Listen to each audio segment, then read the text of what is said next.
The educational materials presented here were developed by students and faculty of the Department of Food Science and Human Nutrition at Iowa State University. Funding for this project was provided by grants from the American Cancer Society Midwest and the Lance Armstrong Foundation. The materials are intended for educational use and are not meant to provide medical advice. We welcome your feedback about these materials. Please use the evaluation survey link on the homepage to provide your comments and suggestions.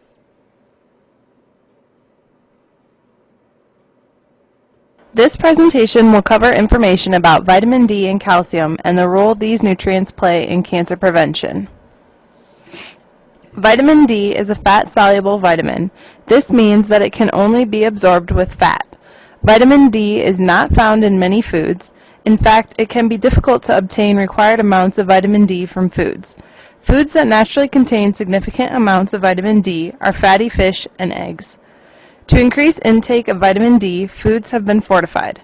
Milk is the most commonly consumed product that is fortified with vitamin D. Juices, breakfast cereals, breads, and yogurt are also fortified with vitamin D. Dietary supplements are also consumed by many individuals to meet the daily requirements of vitamin D.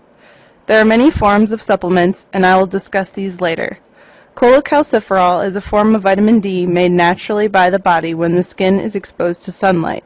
However, most people do not get enough sunlight to satisfy their daily recommended intake through sunlight, especially in the winter. Recommended daily intakes are given in international units, which is abbreviated IU. 1 IU is equal to 40 micrograms. The recommendations are 200 IU from birth to 50 years of age, 400 IUs from 51 to 70 years of age, and 600 IUs for 71 plus years of age.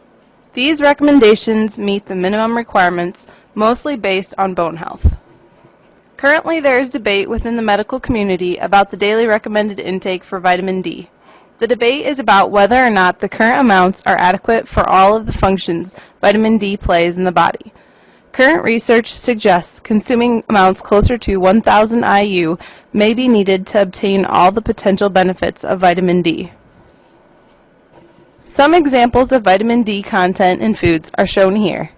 Fish, including salmon and tuna, are excellent sources. Egg also contains vitamin D. The highest concentration is in the yolk. Other good food sources include 3 ounces of beef liver, which contains 42 IU, and 3 ounces of pork spare ribs, which contain 88 IU. Some foods that are fortified with vitamin D are shown here.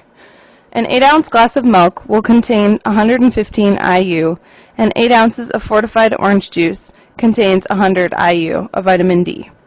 Cheerios are a good source, as are other fortified breakfast cereals. Yogurt is another dairy product that also provides vitamin D.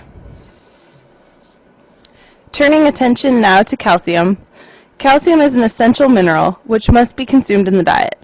The daily recommended intakes for calcium are highest during the peak ages of bone growth between 9 and 18 years of age. The recommended intakes remain fairly high throughout the rest of life, 1,000 milligrams for 19 to 50 years of age, and then 1,200 milligrams for 51 years or older. Calcium-rich foods include dairy products such as milk, yogurt, and cheese, and dark green vegetables. The calcium found in dairy foods is very well absorbed, whereas calcium in vegetables is poorly absorbed.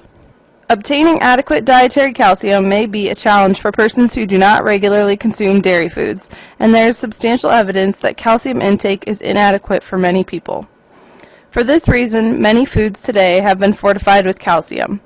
Cereals, breads, orange juice, and other foods can be found with added calcium. Milk and dairy are the richest sources of calcium. A glass of milk provides 300 milligrams and a container of yogurt 230 milligrams of calcium. Spinach and fortified cereals also contribute to calcium intakes.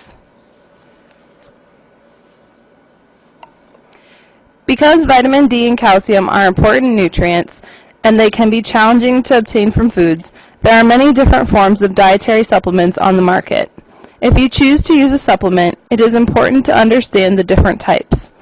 Both vitamin D and calcium are available in different forms and a wide range of amounts. Many supplements contain both calcium and vitamin D because vitamin D assists in the absorption of calcium. The two main forms of calcium in supplements are carbonate and citrate. Calcium carbonate is more commonly available and inexpensive. Both forms are absorbed well by the body, but individuals with low levels of stomach acid may absorb citrate better.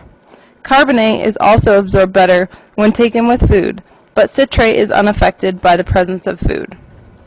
The percentage of calcium absorbed depends on the amount of calcium consumed. As the amount increases, the percent absorption decreases. It is recommended that rather than taking one 1,000 milligram supplement, take two 500 milligram supplements several hours apart.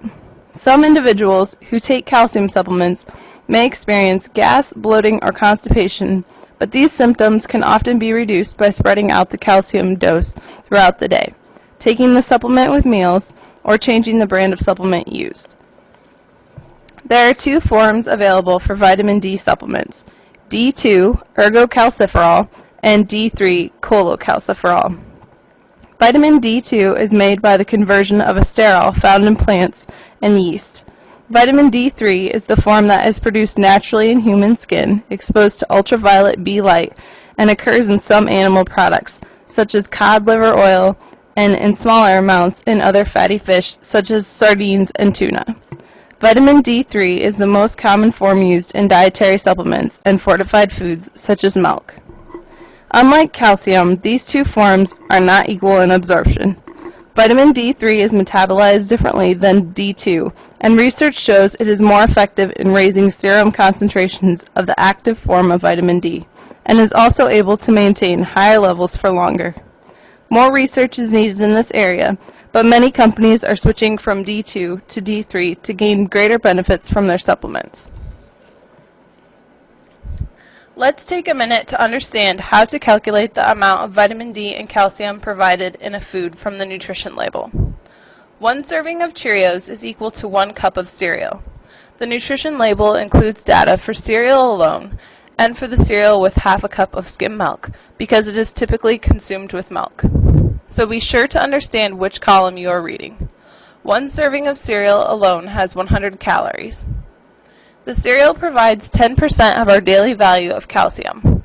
In order to determine how many milligrams of calcium that provides, you need to know that the daily value for calcium is 1,000 milligrams. Once you have that information, you can calculate how many milligrams in the serving by multiplying 1,000 milligrams by 0.10, or 10%. The result is 100 milligrams of calcium per serving of Cheerios. Similarly, a serving of Cheerios provides 10% of your daily value of vitamin D. The daily value for vitamin D is 400 IU. To calculate the amount in a serving, multiply 400 by 0.10. The result is 40 IU of vitamin D per serving. To find a full list of daily values for all nutrients, you can go to the FDA website shown on the slide and search for daily values.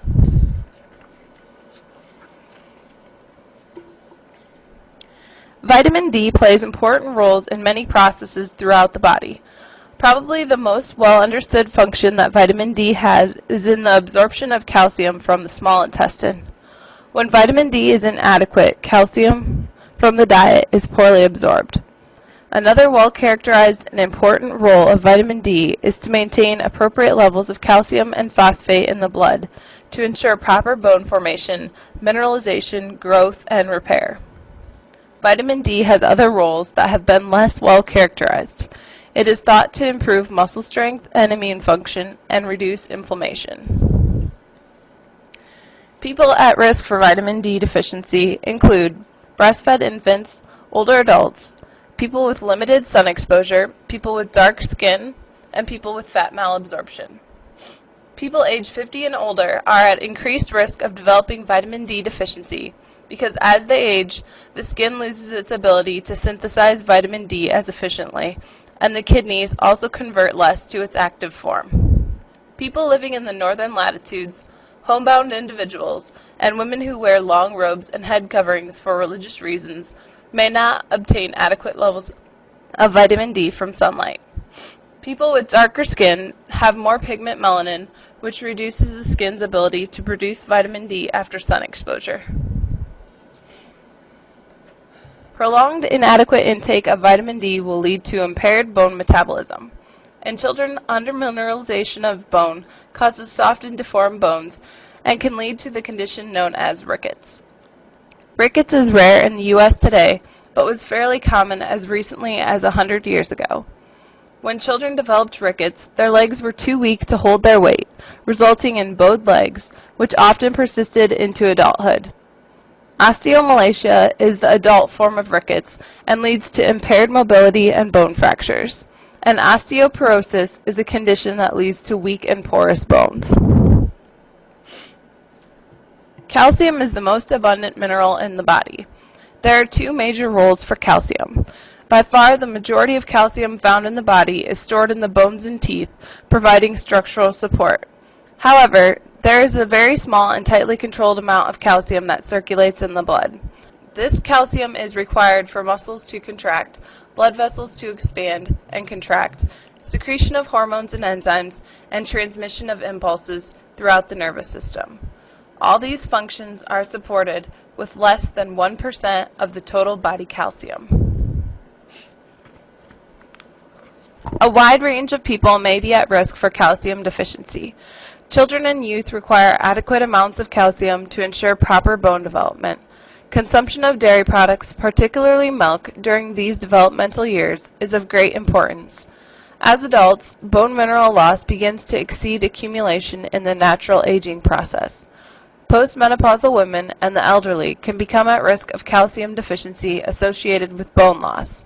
People with poor diets, particularly lacking in dairy foods due to lactose intolerance or vegetarianism, may also be at risk for calcium deficiency. If dairy foods are not tolerated, calcium supplements should be considered at any age. There is recent evidence that adequate levels of vitamin D in the diet may play a role in the prevention of certain cancers. Thus far, the best studied role for vitamin D has been found in cancers of the colon and breast. In general, vitamin D plays a role in maintaining healthy cells, and when vitamin D levels are low, these protective effects may be compromised. Early studies that correlated cancer incidence with sun exposure rates in populations began the search for a role of vitamin D in cancer. This map illustrates the colon cancer mortality rates in men throughout the United States. Areas shown in red have the highest colon cancer mortalities, while those in blue have the lowest. It is fairly clear that states in the north and eastern parts of the U.S., those with the longest winters, have the higher colon cancer mortality rates. Vitamin D may have a role in cancer prevention. The graph above came from an epidemiological study and shows geographic correlation. An inverse relationship was found between sunlight exposure levels and the rates of incidence and death for certain cancers.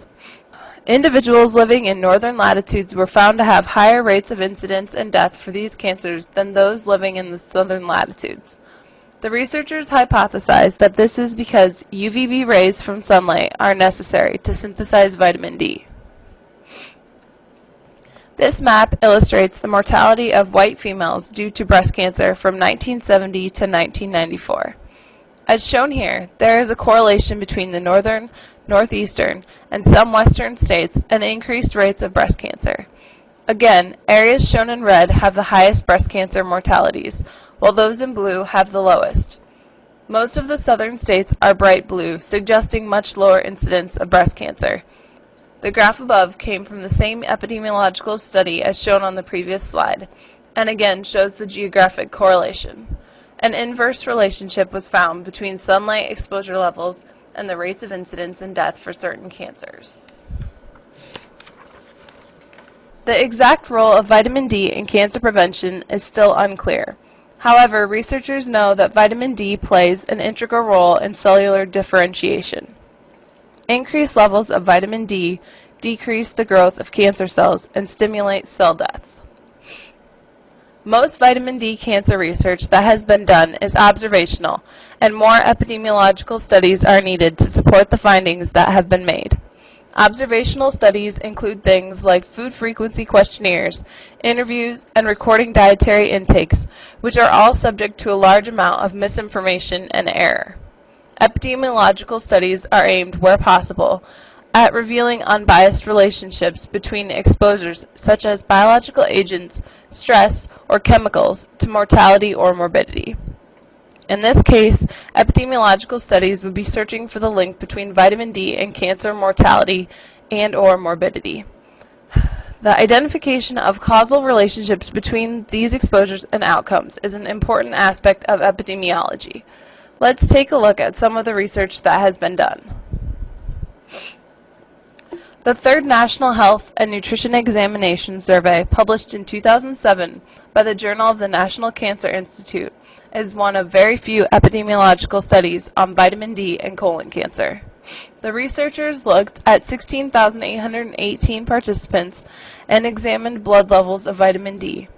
Individuals with blood levels of 80 nanomoles per liter or higher of vitamin D reduced their risk of colon cancer by 72% compared to individuals with blood levels below 50 nanomoles per liter. The American Cancer Society's Cancer Prevention Study 2 Nutrition Cohort, published in 2003 by the Cancer Causes Control, showed a slightly lower risk of colorectal cancer in men, but the women in the study did not show this same effect.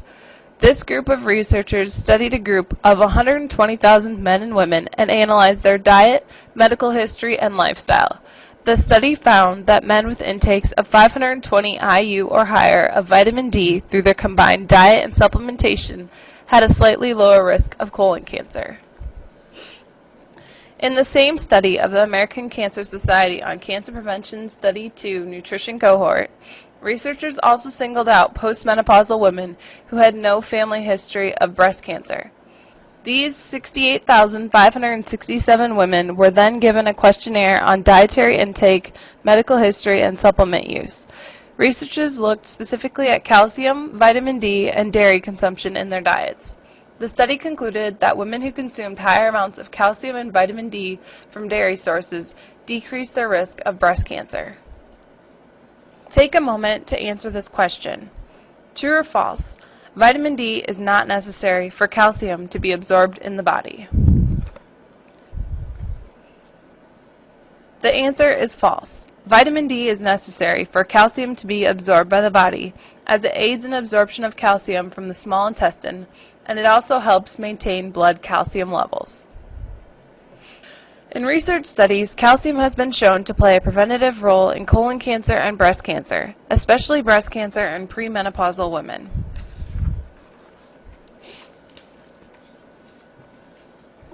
The exact mechanism by which calcium prevents cancer is unclear. At the biochemical level, it is clear that calcium binds to both bile and fatty acids in the gastrointestinal tract to form insoluble complexes. Because the calcium is bound to the acids, it reduces the ability of the acids to damage cells located in the lining of the colon. Calcium also acts directly in reducing cell proliferation in the lining of the colon. Both mechanisms are thought to contribute to calcium's prevention of cancer. A strong relationship between calcium intake and colorectal cancer risk was found in the participants of the Nurses' Health Study and Health Professionals Follow-Up Study, published by the Journal of the National Cancer Institute in 2002. In this study, researchers analyzed 135,000 men and women and found that people who consumed 700 milligrams of calcium per day reduced their risk of colorectal cancer by 35 to 45%, when compared to people with intakes of 500 milligrams of calcium per day or less. This effect was only recognized in the distal area of the colon, and intakes showed no effect on the proximal colon. Another study done by the National Institutes of Health American Association of Retired Persons Diet and Health Study, which was published in 2009 by Archives of Internal Medicine, showed that high intakes of total calcium, dietary calcium, and calcium supplements were associated with 20% lower risk of colorectal cancer among men and 30% lower risk among women. A study published in 1998 by Cancer Epidemiology, Biomarkers and Prevention examined women living in Iowa. This study compared 34,000 women divided into two groups. One group consumed approximately 1,280 milligrams of calcium or more a day, and was compared to a second group of women with calcium intakes of 800 milligrams per day or less. Total intakes in the two groups were from both diet and supplements. The group of women who consumed the higher intake of calcium were associated with a 41% reduction in colon cancer risk, while the group of women which consumed calcium intakes of 800 milligrams or less per day showed no reduction in colon cancer risk. The Nurses' Health Study, published in 2002 by the Journal of the National Cancer Institute, included 3,000 women and concluded higher calcium intakes of more than 800 milligrams per day reduced the risk of breast cancer in premenopausal women. The study compared two groups of women where one group consumed a higher amount of calcium of 800 milligrams per day or more, and the second group of women consumed a lower amount of calcium of 200 milligrams a day or less. The group of women with the higher calcium intakes consumed calcium specifically from dairy products, and in particular low-fat or non-fat milk, yogurt, and cheese. The researchers concluded that increased calcium intake of 800 milligrams per day from dairy sources reduced the risk of breast cancer in premenopausal women, but not in postmenopausal women. Another analysis that involved more than 30,000 women was the Women's Health Study, which was published in 2007 by Archives of Internal Medicine. This study again compared two groups of women. One group contained women who consumed 1,366 milligrams of calcium or more per day, and the second group consumed 617 milligrams of calcium or less per day. Results of the study found a reduced risk of breast cancer was associated with the group of women with the higher calcium intake when compared to the group with the lower intakes. The study also only saw the reduced risk of breast cancer in premenopausal women. Throughout this presentation, you have learned how vitamin D and calcium both play roles in cancer prevention. The recommended intake for calcium is 1,000 milligrams per day, which, based on research, this amount is enough to reduce the risk of colon cancer and breast cancer in premenopausal women. The recommended intake for vitamin D is 400 IU. However, this value is under debate. As research shows, much higher levels of vitamin D are necessary to achieve the cancer prevention benefits. There are many ways to incorporate both calcium and vitamin D into your diet. Vitamin D can be consumed naturally in fatty fish such as tuna and salmon, and in eggs. Many cereals and milk products are also good sources of vitamin D due to fortification. Calcium-rich foods include milk, yogurt, and cheese, but remember to choose low-fat varieties of each of these products. Dark green leafy vegetables such as broccoli, spinach, and kale are also rich in calcium. Many foods on the market today are also fortified with both calcium and vitamin D, such as fruit juices and most breakfast cereals. By modifying your diet to include more foods that contain vitamin D and calcium, you may also be reducing your risk for certain cancers, as shown during this presentation. If reaching the recommended intakes of both vitamin D and calcium through foods alone is not possible, your daily requirements can be obtained with the use of dietary supplements.